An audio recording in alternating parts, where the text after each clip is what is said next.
Great.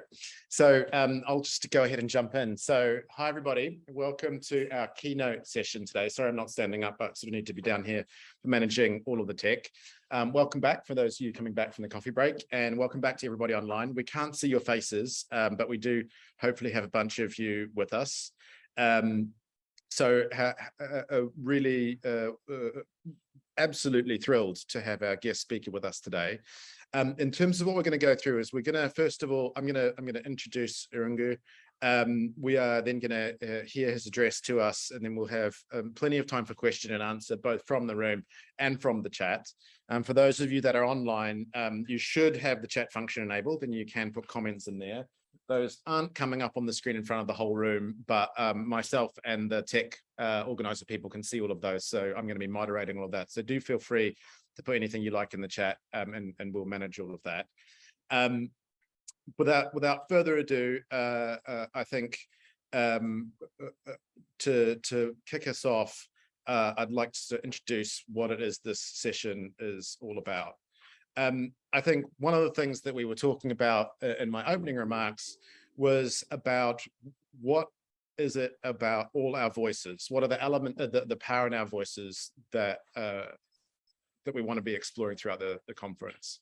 And I think one of the things that was really key there was making sure that we took advantage of this moment and advantage of the ability to connect with people around the world, to hear powerful voices from around the world, and to talk about what exercising those voices means in practice for people. What does it actually mean to be campaigning, to be operating in civil society space around the world, and to be talking about what are the realities of poverty and the realities of making change happen where people are currently living in poverty. And I think we really couldn't have a better guest speaker to be talking with us about these issues today. It's really my absolute pleasure to be introducing Irũngũ Houghton. Irũngũ works with Amnesty International, as you can see from his background. Really, his CV is in your briefing pack. I won't read through all of it, but pick out a couple of the highlights package. I mean, I think Irũngũ has volunteered and worked with some of the most influential international organizations, but also has done a whole pile of stuff in and around Africa. I think busting some of the myths that many of us that enter into this work, like I did, come with, and bust through all of those and actually tell us what's really going on the ground, and basing all of that and quite firmly in a fight for justice and a just society. So Irũngũ, I'm really in awe of the things you've been able to do, and really pleased, thrilled, in fact, that you're able to address our conference. You've got a mixture of campaigners from all over the UK, all backgrounds, some brand new, some that have been campaigning with us for decades, and both in the room and online. So we're really, really thrilled that you're able to speak to us today. So I'm going to hand the floor to you, and we really look forward to hearing your insights. Great, thank you, Aaron, and good morning, everybody from Nairobi, Kenya. The United Kingdom is a place that I know well. I grew up there. I spent 11 years, and part of my formative years were in a place called Willesden Green, or Northwest London. In those days, we used to say close to Brent Cross, because that was the big, I guess, icon for that area. But I bring with you greetings, solidarity, and love from Amnesty International, not just the Kenyan movement of 20,000 supporters, but the 17 million supporters of Amnesty International globally, and not just in the United Kingdom. So I've been asked to speak about 4 or 5 things, and let me just get on with it and just start by saying, my personal journey goes back way, really, I think formative for me was around the age of 14, and I was queuing for a bus outside Willesden Green Station. And I can say this in great detail. I've never been able to tell this story in this much of detail, because nobody knows in Kenya where Willesden Green is, and that's Northwest London. But I'm standing there. I'm 14 years of age, and it's about 42 years ago.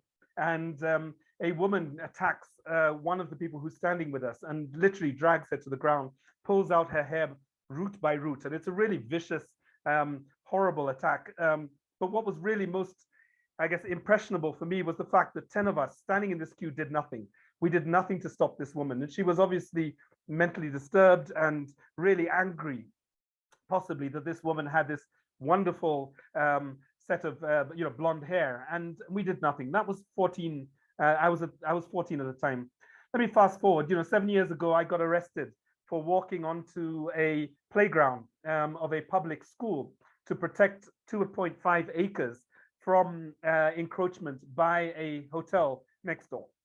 And we had tried with all the policy tools that we had to speak to the National Land Commission, to speak to the Ministry of Lands, to speak to teachers, to speak to the police, but nobody was interested. Why? Because the land was being grabbed by the deputy president, a current presidential candidate in this elections at the end of this, the beginning of next month. And 800 students, a few activists, and the local member of parliament went in and pulled down this wall that had encroached onto the playground in full view of about 60 to 100 police officers, lots of tear gas and lots of dogs. I mean, it literally was described as a Soweto 1976 moment. And I learned a number of things from that moment. I learned that 25 years of public policy analysis, public policy engagement. I was a groupie for a number of the big multilateral events. I probably went to about 20 UN summits, AU summit, African Union summits, G7 summits, then G8 summits, and then G20 summits. And I was completely anonymous. I was really not a presence within my own country for, after 10 years of this work. And in that one moment, those 6 hours on that playground, I got a national profile and a national listening for the work that I was going to do.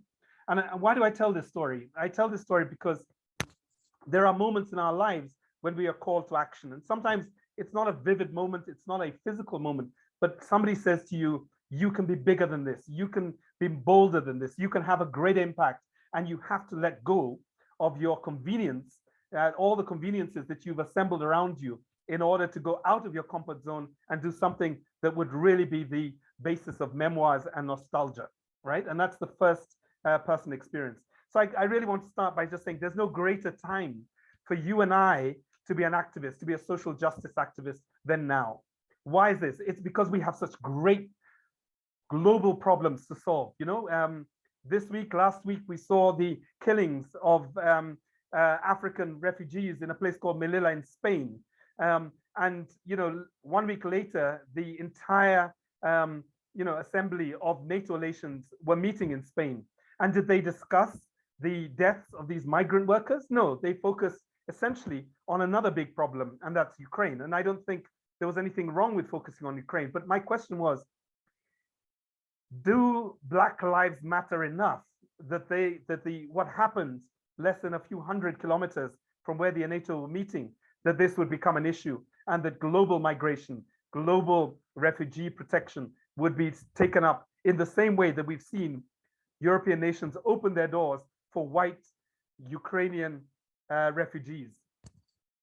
The second one really is that we live in a period of extreme inequalities. And I'm talking to the right forum, I'm talking to like-minded people here, so I don't need to bash on this, nor do I need to bash on the dangers of ignoring global climate chaos, or do I have to kind of bash on the issue of global corruption and the kind of global apartheid we've seen with the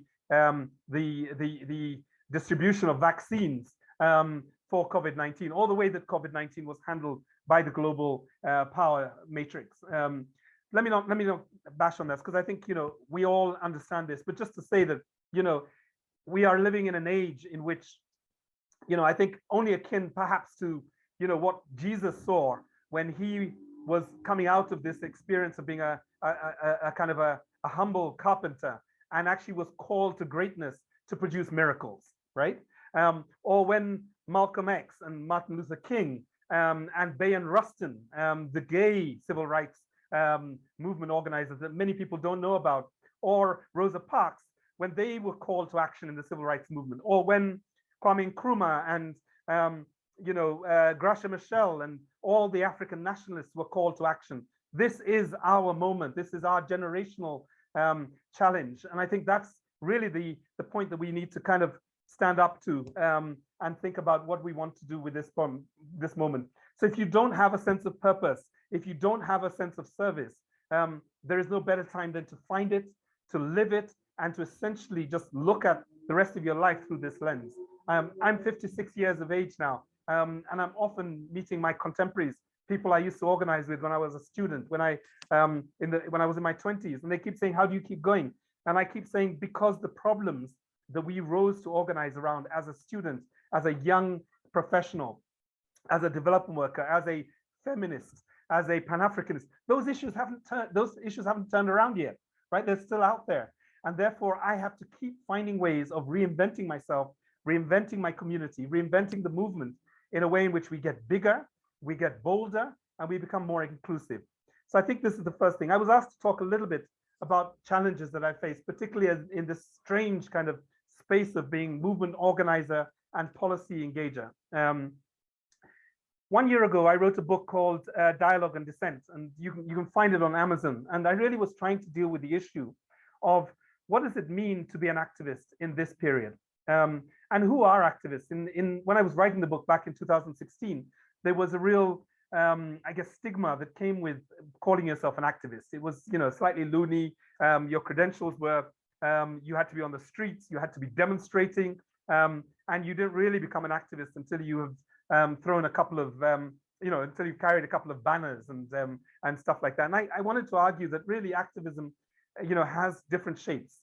The boardroom activist, the one that can speak truth to power in front of very powerful, privileged public civil servants, the street organizer, the communications person, the journalist, the student activist who's fighting against gun violence in schools in America. I mean, these are all activists. But to make it even more controversial, the First Lady of Kenya, who decided when she came in 10 years ago as the wife of the president, decided that she was really concerned about maternal health, and she just made this her passion. And for the first time, we had a First Lady that was associated with a social justice cause. I said, she's an activist. And it was really interesting because when one of the activists read the section, and I had put them together, so I had probably the most radical Kenyan activist next to the First Lady. And the Kenyan activist said that he wouldn't accept to have his paragraph next to the First Lady because she's not an activist. And I stood my ground and I said, no, you are all activists. And you may not see it, but read the rest of the book and get it. So I think that's kind of, the first thing, which is how do we encourage activism? I think there are probably three things that we have to take on as activists. The first is that we have to recognize the deeply corrosive mindset that creates binaries everywhere, right? Us and them is one binary. LGBTQ, one group, and heterosexual cis, that's another binary. Black, white, that's another binary. African, European, that's another binary. And we can go on, young, old, rich, poor. So we have to think about how do we, as activists, go beyond the binary mindsets, because what the binary mindsets do is they create these very fixed ways of thinking that are unable to be shifted. And therefore we find ourselves organizing on very narrowly accepted and inspiring issues. But we're not able to build a multi-generational, multi-sectional movement that is able to just stand up and say, nobody should be discriminated against, nobody should be violated, nobody should be excluded.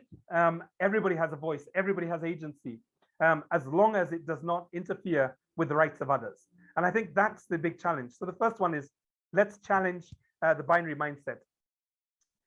The other binary mindset that I think has been a big one is this idea that activists can only dissent, that we're not capable of dialoguing, that we're not open to dialoguing, that we're not willing to come to the table and speak our truth. And I think that has actually blocked us from being able to take social power, people's power, into the corridors of capital, into the corridors of the state, and actually speak about the impact of particular policies on marginalized and vulnerable groups. So that's the second recognition. The third one is we live in a post-truth society, right? No disrespect to Generation Z or millennials, or the 50-year-olds like myself. But to be honest, we are so happy with our own opinions in the absence of any facts. I mean, it's almost like we go around saying, listen, I know there's some evidence on this issue. I know that there's some facts on this issue, but give me my opinions anytime on issues of abortion. Give me my opinions anytime on issues of gays. Give me my opinion anytime on the laziness of poor and marginalized groups. And I think we have to take this very seriously, because what it does is it actually creates a condition in which we cannot have dialogue based on a reality, based on an agreeable set of facts. And I think this is the third area that is really a struggle. So we have worked really hard in Amnesty Kenya to think a little bit about how do you pull people into issues rather than how do you push people towards issues. We have thought about, how do we get people who are supportive of mob violence, extrajudicial killings by police officers, the death penalty. How do you speak to that constituency in a way that they understand that really there is nothing that will keep crime down in extrajudicial killings or in the death penalty? And ultimately recognizing that most people are really just scared, right? So it is the fear created by an untransparent, ineffective criminal justice system that actually produces the arguments for essentially execution on impulse by police officers on the streets of Nairobi. Now, that has had a lot more success than all the work we were doing prior to make moral arguments, to make ethical arguments. But we really need to make national security arguments for something that is important to people from a perspective of safety. We've also reached out to, for example, the religious community. You can see I'm wearing a bold t-shirt, Be Bold. It's Pride Month also in Kenya this, last month. We had a number of activities. I spent the week at one of the activities, and I also spent 3 other activities talking to bishops, talking to the Anglican Church, talking to evangelicals about the importance of ethical, engaged, and empowered citizens as we move to the elections. And I think this brings me to the other point that I just wanted to raise, that by investing time to actually look at the problems that we are concerned about from an ecosystem approach, what we will understand is that actually all issues are complex. Slogans are not complex, right? We can create the slogans and the sound bites. That's great. But if you want to move the needle on some of the big issues like refugee protection, like inequalities in the health industry, like issues of discrimination and stigma and prejudice, we have to get interested in the perceptions of everybody who is surrounding this issue, right? We can't just be clear on our own position. We have to know, how do we speak to people from a position of what matters to them? I guess the fourth challenge that I wanted to share is one that I grapple with all the time, which is how close, do I want to get to power, right? How close, how attached do I want to get to those invitations to come and speak to state officers and to state agencies, right? How important is it for Amnesty International Kenya to be invited to the next National Policing Conference or the health conference that is going to shape policy for the next 5 to 10 years? And I think that's the big challenge that we have as activists. And I would love a conversation on this, because I think this issue of distance and influence is one of the biggest boundaries that we need to manage. But I think it is a boundary. I don't think it's a wall. I think it's a boundary. And really thinking about how we move in and out of these spaces with integrity, with authenticity, and with an eye on the change that we want to see out there in the world, right? I was then asked to talk a little bit about, how do we amplify the voices of people that are affected by the issues that we're concerned about? And I think for us, we've had 3 kind of experiences. But let me start with something that really hit me when I joined Amnesty back in 2018. I looked around and I thought, okay, this is kind of interesting. So Kenya has had a NGO experience for about 50 years, probably. We have about 8,000 non-governmental organizations in the country. We employ about 50,000 people.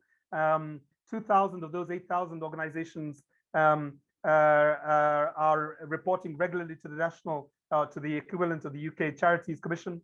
But there is a real sense of deafening silence in terms of some of the fault lines of corruption, the fault lines of inequalities, the fault lines of impunity. And I really struggled when I came to Amnesty is, how do I create a voice for this 61-year-old organization that will be listened to throughout the country by millions of people? Excuse me.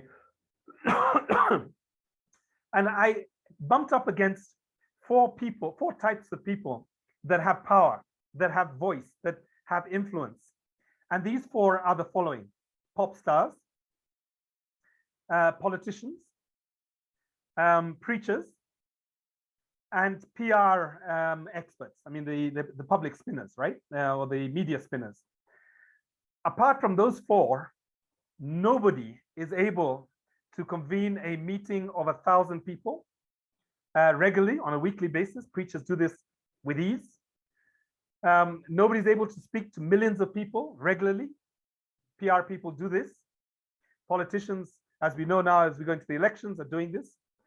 But unless you are one of those four, or you are working with one of those four, you are not able to speak at the scale that shifts public opinion, shifts and holds public opinion, because you can shift it in a moment, as we know, with these wonderful trends on Twitter, and you can lose it within 2 hours as it moves to sell, running shoes or Viagra or the next porn site, or, I mean, it's just like, it's just a lot going on, right? Life is coming at us really fast.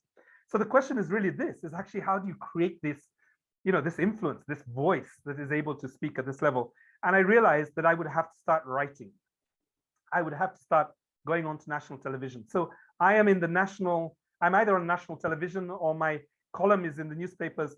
Probably every 3 days, I'm talking about something or other, right? I am probably the equivalent of Al Sharpton in the Kenyan context. And I really got some, I've been accused sometimes of being a celebrity activist. Excuse me a sec. And I really felt uncomfortable with that, right? Because I don't come to this space for my ego. In fact, the most dangerous thing I have for my own success, for my own state of mind, is my ego. And I have to continually find ways, as I speak on behalf of others and as I speak with others, to collapse my ego so that I don't become righteous, I don't become arrogant, and I don't take up more space than I should. But I loved Al Sharpton's comment at the funeral of George Floyd, where he said, listen, I am not paid. I wasn't called to this position to keep quiet. My role is to raise and to awaken a national conscience that ensures that there are no more George Floyds. There are no more Yasin Moyos, the 13-year-old boy who was shot on his balcony in the eastern part of Nairobi. That's the job that we have. And furthermore, we can't have just one spokesperson, right? This is the other thing that's really important. We can't amplify the issues that we have with the old traditional way of having a single spokesperson on an issue. Why is that? Because whenever I speak, there are sections of the country that listen to me through different filters. And it's the same thing in the UK, I'm sure, right? I wouldn't embarrass by Aaron by just creating what everybody thinks of him. But you could do this and prepare him, first of all, for the ego crush that comes with this, right? Because I went through this experience as well. I'm not just middle-aged, I'm kind of in my sunset generation, right? For most people, I cut my hair in a particular way. I don't paint my hair, but I'm generally not 25 and under, right? I'm also male. I'm also a grandfather. I'm brown. My father was British. My mother was Kenyan. All of these identities really impact on different parts of the country very differently. I cannot move certain parts of the country with this personality, right? It would just take too much of me and probably too much inauthenticity for me to be able to speak in a way in which different constituencies would hear me differently. I wear a gay rights t-shirt. I'm not gay, I'm heterosexual, right? So you get the picture. So we have to recreate our organizations as leaderful organizations that are constantly on, which means that we're not 8 to 5 people. We are seizing opportunities whenever they come up. And yes, because of our mental health, we have to take time off in lieu. We have to rest. We have to recharge. We have to play sports and so on. But we really have to develop multiple leaders across our movements who can speak to different constituencies authentically and without the fear of being censured by the movement or by our movements. Let me turn to the role of people at risk, the marginalized and the excluded, because I think there's a really important point there that was raised. My view is that all policy advocacy must be rooted in the lived experiences of those people who are in struggle, right? We must root all our policy papers, all our policy briefs in such a way that when I read a statistic, when I read a recommendation, at the back of everybody's mind who's listening to me, they can see the 40,000 people who were forcibly evicted from Mukuru kwa Jenga in Nairobi in November. They can see that they're still living in tents.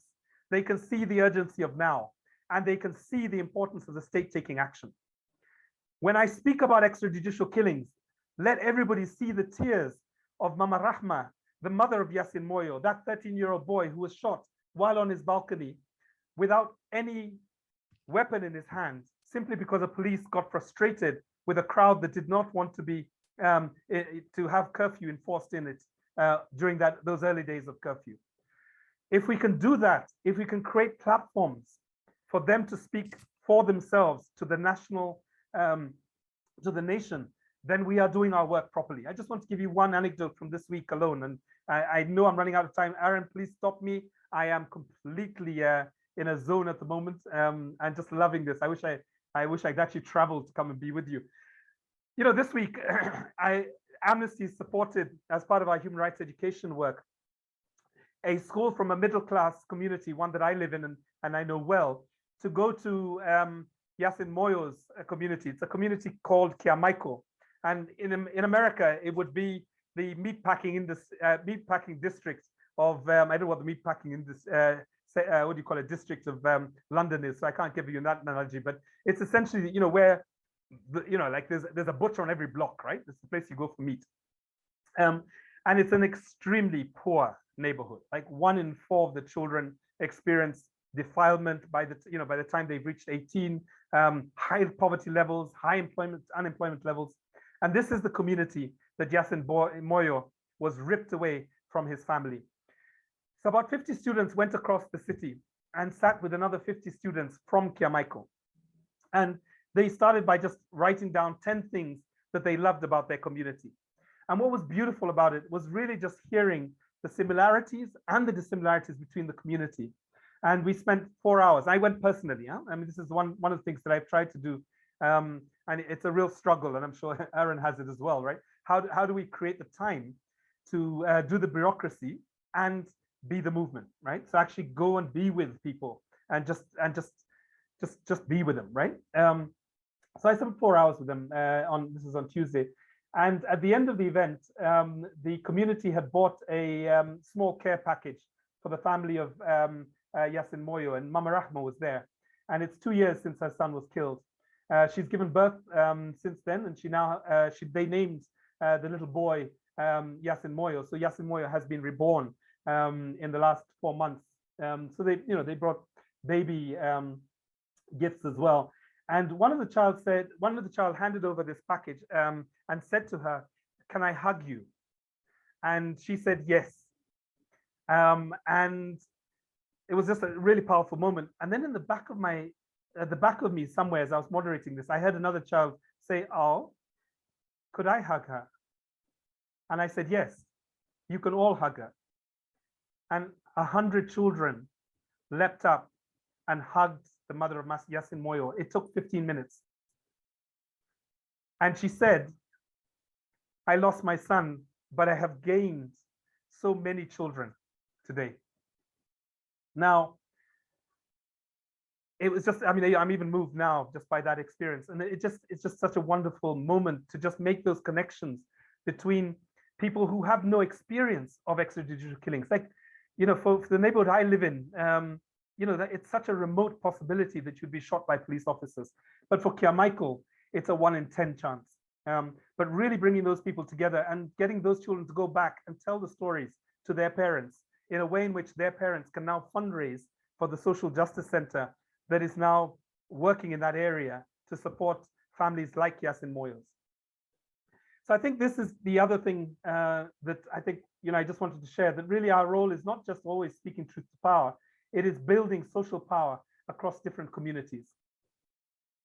Let me turn to, I guess, the thing that we all struggle with, particularly those of you who are kind of been at it for a few years, but actually given the COVID period, we're all struggling with this, which is like, how do we retain a sense of personal resilience? Like, how do we keep going when it looks like the problems are just so big?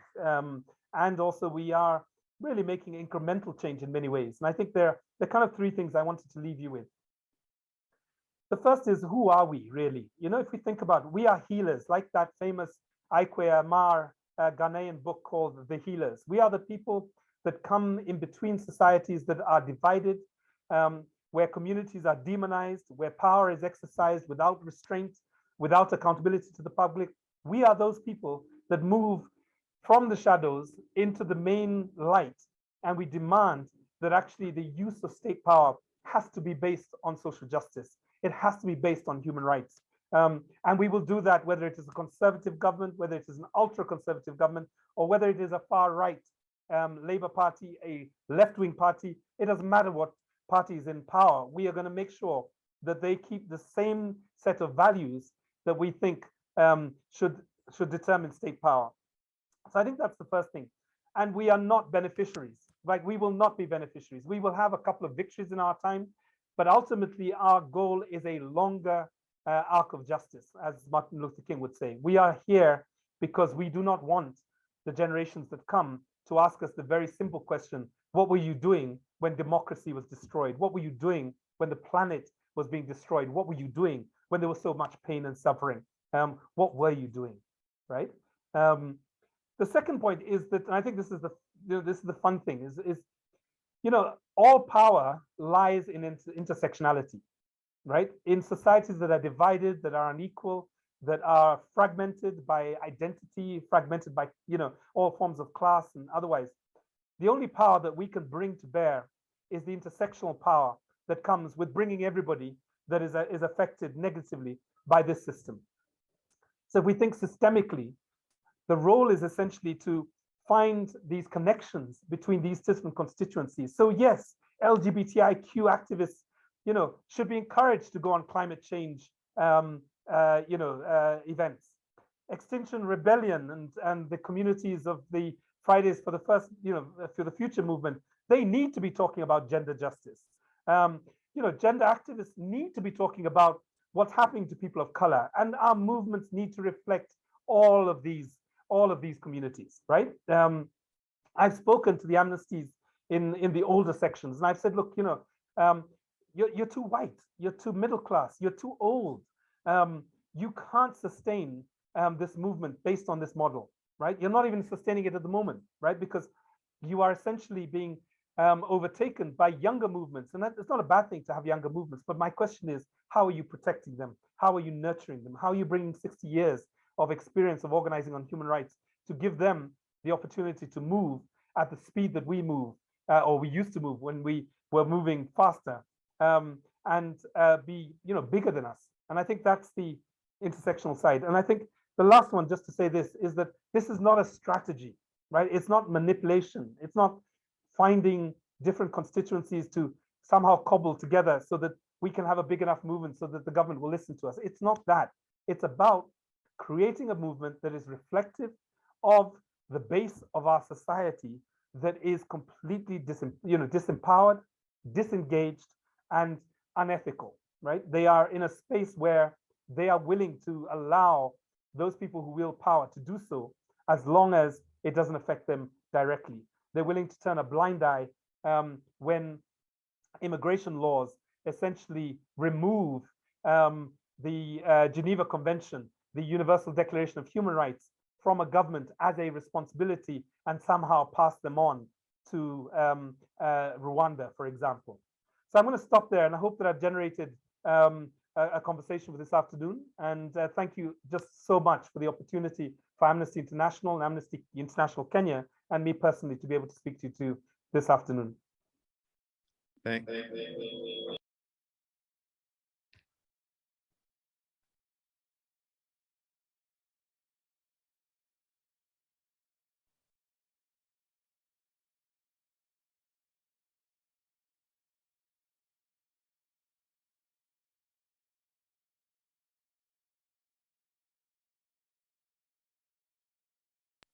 Right. We're going to need to clap again.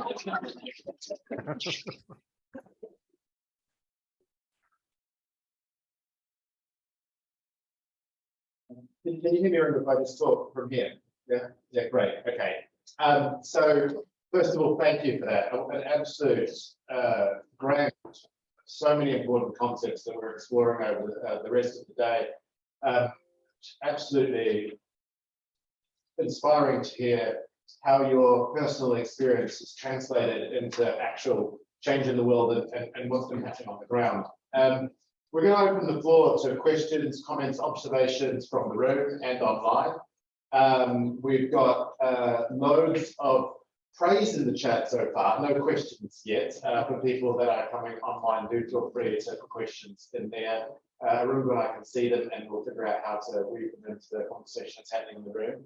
We've got just short of 20 minutes for this next bit. So does anybody have a question or a comment or something they'd like me to comment further on? And if not, I of course have some ready because I was taking notes. But Have a very quick can you just yell to make sure we can hear it? If not, come up here and ask this thing. Okay. Oh no, we have a microphone. We have a microphone. Great. So my question is around like Amnesty. I'm from India. Amnesty is banned in India. So my question is around those lines that even if you want to like speak out, and even if you want to kind of, that question really stuck with what you said, like what was I doing when democracy is being destroyed, and it's kind of this kind of situation in India that we have like a authoritarian government at the center, and so when we kind of like want to speak up and through different ways and strategies which people are really doing, how do we navigate the kind of what is the right way to navigate the kind of pressures or kind of backlashes received from the government? Like, I mean, I know this is like a very basic question, but it kind of sometimes is really difficult when we know that any single post of ours, if that is like viral and it is critical of the government, which can land us in the jail for indefinite time. So, like, any thoughts about that? Can I get your name, sorry? My name is Shilpa. Shilpa. Yeah. So Irũngũ says he couldn't actually get that very well, so I'm just going to quickly repeat it for him. The question was from Shilpa. She's originally from India, and she's saying that operating, doing advocacy, or even raising any kind of criticism or campaigning in India, where amnesty is actually banned, can land you in jail. And that is a very difficult operating environment there. And she's looking for ideas, help, support, inspiration for that, those kinds of spaces. What are the options that engaged and concerned citizens can take? Yeah. Great. So over to you, Irũngũ. Aaron, I was just wondering whether we could take 3 or 4 questions, and then I could respond to 3 or 4. And I've got the one by Montonrayo. Montonrayo. Very. Montonrayo also. So I'll read that out for the people that can't see the chat. So Montonrayo has asked, my question is, what are the ways which you practice self-care to avoid burnout? And how do you stay motivated when the world leaves you feeling discouraged? I think it's an absolutely vital and important question. Do we have one more question from the room at all?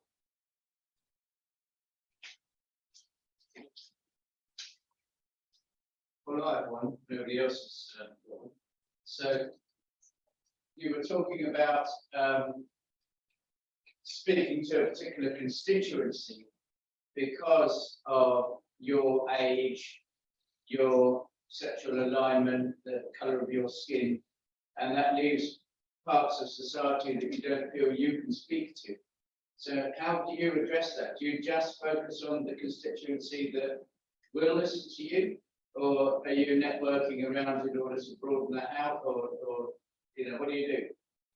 So again, just to repeat the question in case it didn't come through clearly on the audio, remember you mentioned that you have your age, your sexuality, the color of your skin, and so on, allows you to be speaking to certain groups more comfortably than others. What do you do for those where you can't do that? How do you reach out to those? How do you connect with them? And I think there's a question from Jasmine in the chat also, which is also potentially related. So I'll ask that as well just now.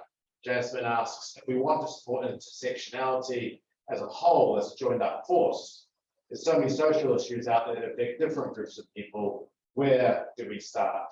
And I will pause there because that's a load. There's another question in the chat which we'll circle back around to. I'm not ignoring that. We'll pause there for that's it questions. Irũngũ, over to you. Great, thank you for all these great questions. Let me start with Shilpa. So first of all, I was really saddened by the closure of Amnesty International in India, and wasn't surprised because the contradictions there were really moving in a very negative direction. What I have found, I'm old enough to remember Kenya, for example, when we had an autocratic government, when freedom of expression, freedom of assembly, and organization was completely smashed by a complex system of a single party and national intelligence services, and really no separation of powers between the judiciary, the parliament, and the executive, and no independent offices, no independent oversight offices. And what I remember about that period was that quite a bit of our work had to be underground, to be honest. It had to be covert, it had to be carefully calibrated, we had to be cautious, and we had to stage our work. We couldn't just come out and move the country. We had to be sure that we were able to do that. But I think the other part of this is, dissent is costly in regimes like India at the moment, or like Brazil has been. And therefore, we have to think about dialogue mechanisms. And I suspect if I was returned to an environment like that in the Kenyan context, I would get extremely closer to the state and its apparatus to make sure that I am able to identify insiders who are not, psychopaths, and are not people who are really on the far extreme of the state, and always try and widen their space to be able to create the space for the rest of us. And I think that has worked in the past. So find, I guess, insiders, because, it's like Leonard Cohen, for some of you will remember this singer, he had this wonderful quote that I think is intergenerational. And he talked about, they will always be cracks, right? They will always be cracks, because that's really how the light gets in, right? Our movement is a movement of light. There isn't any concrete, there isn't any stones that can keep out the light. I mean, it's just not possible, even architecturally. So we have to become powerful enough to just keep pushing the spaces, and it will take time, and it will take a certain resilience, and we will get arrested, and we will go to jail, and we need to make sure that we have created the conditions for others to continue to mobilize, and in fact use our cause, or rather the fact that we got arrested, to raise these issues again.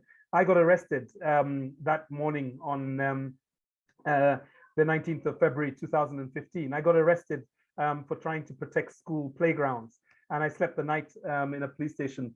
But the Twitter world just continued, and I for my first time became a hashtag with the word free in front of. So it was free Boaz in Irũngũ. By the time I was taken to court, the state had enough of the embarrassment. There were no charges that were preferred. I walked out and went and had a shower, and it was all over for me at that level. But we were able to turn that into a bigger issue. But I think that's the first thing I wanted to just share, is create the safe spaces, create the allies in the state, and really don't be reckless and pushist in that sense. I mean, just really think about this carefully.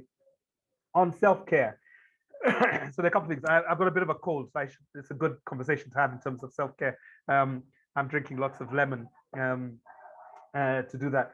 So I about 15 years ago, I joined something called Landmark Education, and it's available there in the UK. It's a great personal transformation course, and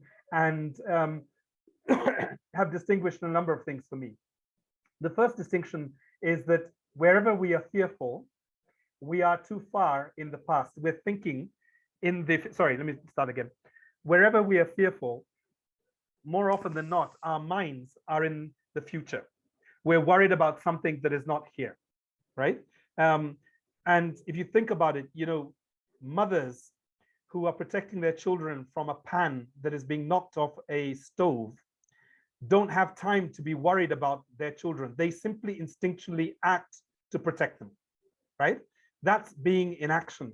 And fear is essentially thinking about something before it's happened, right? So I try not to do that, right? Unless I accompany it with a strategy for risk mitigation. Now, the other side, which is really interesting, I found as well, was, you know, regret, right? So some of us are getting into this age where we're like, God, you know, we've spent millions of hours, you know, trying to beat the system, transform the system, change the system, and it's still looking even worse than when I was a kid, right? And we start having these regrets about, you know, is it worth it? Is it not? Now, all regrets come from the past. And in that sense, they are essentially people, you know, us spending too much time thinking about something that it was an expectation back in the past that we've not been able to deliver. So I try not to do that either. I try to just be accepting of what it is what it is, right? If I wake up today and, you know, there is another Yasin Moyo that's been killed in Carmichael, I will get up like it is the first time, and I will use all the things I learned from the first Yasin Moyo to try and get that police officer into a court of law, which we did, but try and do this a lot faster. Yeah. So that's one thing. And I think I find that this keeps me in a space. I don't have optimism and hope as a feeling. I have it as a decision, as a declaration. I choose to be hopeful, even when my analysis tells me that we're heading in the wrong direction. Because as an activist, I have to create hope for me to continue. I have to create hope so that people can organize for a different reality tomorrow than the one that is here right now. The last one is this: I don't do complaints and I don't do cynicism. Cynicism is probably the worst form of corrosive mentality to have. It's like taking poison and waiting for somebody in front of you who you detest to die, right? They're not going to die. You're just going to get more and more bitter and twisted and unable to keep going. The last one is this one. I told this to a school teacher yesterday and she found it really fun. I time my disappointments, right? I will, if the disappointment is a big one, like about 10 years ago, I wanted to become a principal secretary in the government of Kenya. I was overlooked on a list that included wife batterers, alcoholics, criminals, and various other people, other types of people. And I really went into a very dark space. And I said to myself, you know, I'm going to give myself 20 minutes to get this through. And I'm not going to think about this again. It's done. I'm not going to even tell this story, except as an example of how you deal with disappointment. I gave myself 20 minutes. And you know, the funny thing about timing your disappointments is if you give enough time, you run out of different ways of looking at the disappointment. You accuse yourself, you accuse everybody else around you, you exonerate yourself, you shout about everybody else, and then you run out of time. And then you just have to declare, that's over now. I'm now creating who I want to be in this moment.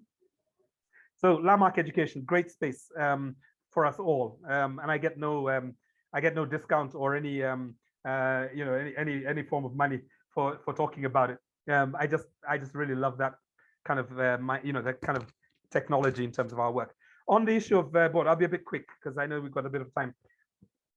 No, I talk a little bit about leaderful and sharing space and so on, but I don't think we have to censor ourselves, right? I don't censor myself. I have an opinion, and under the Universal Declaration of Human Rights and my own constitution, I have an opinion whether I am 55 and whatever my identity is, and everybody has an opinion. But I think it's really thinking about how do you create different spaces. So there are two ways we do this. One is we create allyship, relationships and partnerships with people who we think are more interesting to listen to on an issue like the death penalty. So I have friends who are former death row prisoners, right? And they are members of Amnesty International. And I take them to every meeting where we have a discussion about death penalty. Let them tell people what it was like to be a walking dead person for 10 years, waiting for this execution that was coming. and then didn't come and wouldn't come because we've not executed somebody since 1987, but yet we still have a statute that gives the president that latitude to do this. And what was it like for him to go through those 10 years as he studied his law degree and became a human rights lawyer and is now leading an abolitionist movement in this country? So get those people to tell those stories. And I think, I've kind of touched on this a little bit, but have people tell their own stories. Have Mama Rahma, the mother of Yasin Moyo, let her tell her story. And there isn't a mother on this planet who could listen to Mama Rahma and still come to the conclusion that there is something ethical, there is something even efficient with an extrajudicial killing. It's just not going to happen. On the intersectionality issue, there's somebody raised a great point about where do we start? I mean, what we did in Amnesty Kenya is we started with what are issues that are big enough that would rally a nation, right? So we went for the right to life and an end to police brutality. In Kenya, there are more people that fear being brutalized by the police than being poor. It's a real statistic. I mean, we did this opinion poll 2 years ago. So we went for that issue. I think it's something like 75% of Kenyan homes fear being medically, what do they call it? Financially catastrophized by medical bills, right? So we went for that issue. There are a lot of people who really get intuitively that, the right to a home is probably one of the most fundamental rights you have. So we deal with homelessness and forced evictions, and that rallies millions of people. Now, once you pick the big issues and you build a listening in the country for not just the issues, but the intersectionality of the issues and the universality of human rights.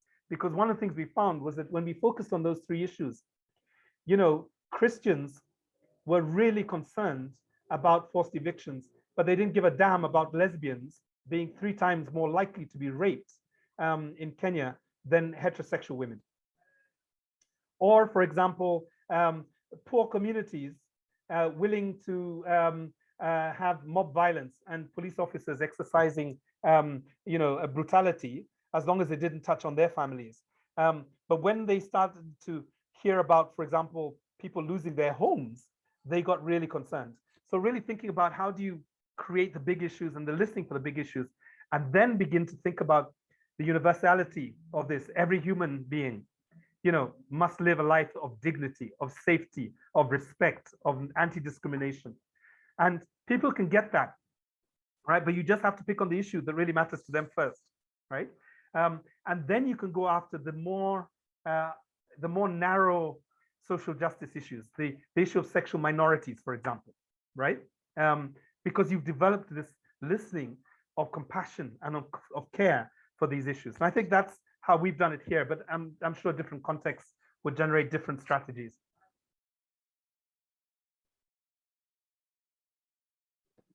Thanks so much for that. We have only 3 or 4 minutes left, but I'm going to try and maximize the use of that completely. We had one question in the chat that we didn't get to, which, where are we? Let's scroll up.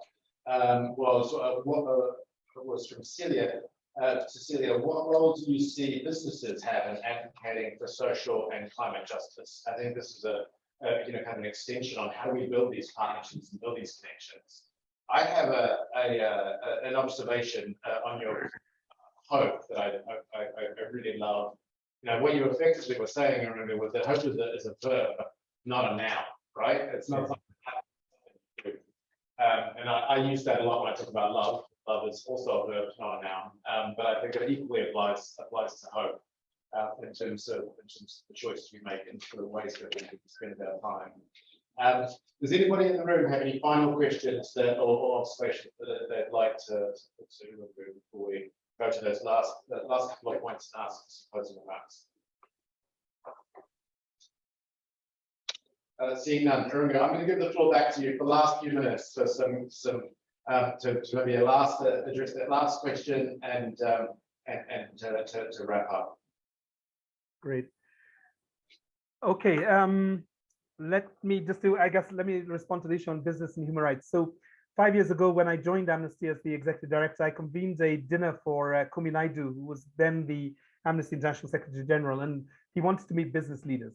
And I found it really interesting because Amnesty had really no contact with big business in Kenya.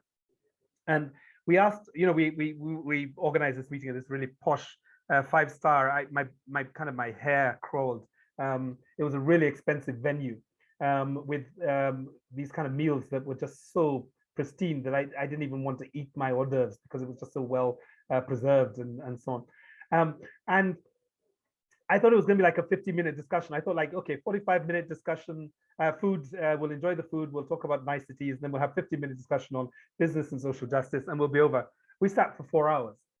And the question that twisted it was, what's the connection between profit and people and business and human rights, if I remember rightly? And cut a long story short, so I'll summarize it. The bridge between the business community and the human rights community was really just people. And this came from the head of IBM. And he said, Irũngũ, it's very simple, it's people. Kenya has a very sophisticated human resources and labor force. But I can't find people who are bold, who are ethical, and who have a sense of organizational capacity that is able to look for the margins, like for the parts of the organization that's not working, for the people who are not motivated.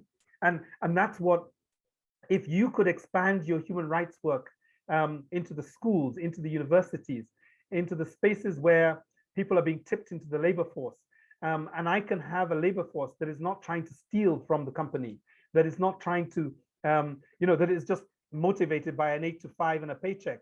If you can produce that kind of people for me, I will invest in Amnesty, right? And I thought that was kind of interesting. And I think there are other parallels in terms of, environmental considerations, labor considerations, and so on.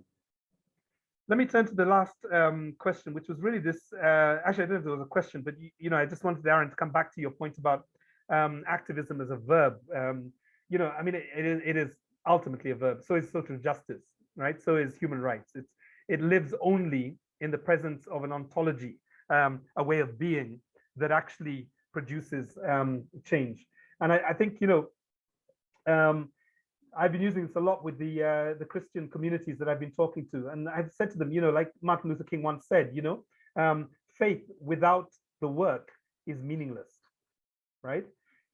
If Jesus returned to Mukuru Kwajenga, this very poor neighborhood where 40,000 people's homes were demolished and they remain under plastic tents. If Jesus turned up there, like that little manger, and he was displaced, he was the child of he was an illegitimate child, he was poor, he was displaced, and he was the victim of an extrajudicial killing, would the Christian community know what to do, right?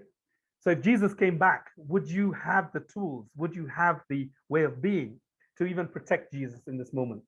Now, this obviously works best for Christians, not so much for Muslims, and for those of you who are atheists or humanists, you will see the parallels. But I think the point is this, is that, the vision, the ideology, the values have no impact if we're not taking the actions consistent with creating those values out aloud in the world around us.